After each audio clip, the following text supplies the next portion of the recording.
இலக்கிய சீரியலை விட்டு நடிகை ஹேமா பிந்து அவர்கள் விலக உண்மையான காரணம் என்ன அப்படின்றத பத்தி முதல் முறையா இப்போ அவங்களே சில விஷயங்களை சொல்லியிருக்காங்க. அதை பத்தி தான் நம்ம இப்ப இந்த வீடியோல தெளிவா பார்க்கலாம். அதுக்கு முன்ன நீங்க இன்னும் நம்ம சேனலை சப்ஸ்கிரைப் பண்ணாம இருந்தா மறக்காம சப்ஸ்கிரைப் பண்ணிக்கோங்க. கூடவே பக்கத்துல இருக்கிற பெல் ஐகானையும் கிளிக் பண்ணிக்கோங்க. சன் டிவில ஒளிபரப்பாயிட்டு வந்துட்டு இருக்கிற இலக்கிய சீரியல் மக்கள் மத்தியில மிகப்பெரிய வரவேற்பு பெற்று சூப்பரா போயிட்டு இருக்கு. 2022 அக்டோபர் மாசம் ஸ்டார்ட் பண்ண இந்த இலக்கிய சீரியல் இதுவரைக்கும் 370 எபிசோடுக்கு மேல சூப்பரா தான் போயிட்டு இருக்கு.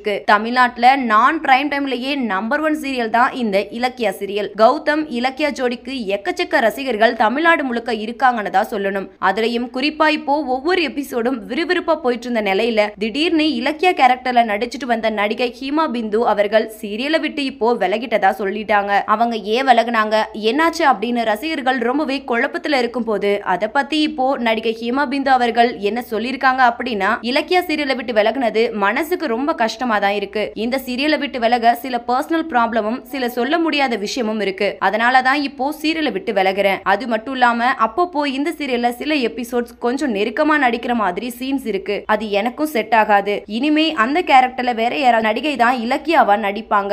மேலும் கூடிய சீக்கிரமே ஒரு நல்ல ப்ராஜெக்ட்ல உங்களை கண்டிப்பா என்டர்டெயின் பண்றேன் அப்படின்னு சொல்லி முடிச்சிட்டாங்க. சோ இந்த வீடியோவை பார்த்துட்டு இருக்கிற நீங்க நடிகை ஹேமா பிந்து சொல்லி இருக்கிற இந்த விஷயத்தை பத்தி என்ன நினைக்கிறீங்க அப்படின்னும், பிந்துவை நீங்க இலக்கிய சீரியலை எவ்வளவு மிஸ் பண்ண போறீங்க அப்படின்னும் உங்களோட கருத்துக்களை கீழே உள்ள கமெண்ட் செக்ஷன்ல ஷேர் பண்ணுங்க. இது போன்ற பல செய்திகளை தெரிஞ்சுக்கொள்ள நம்ம சேனலை மறக்காம சப்ஸ்கிரைப் பண்ணிக்கோங்க.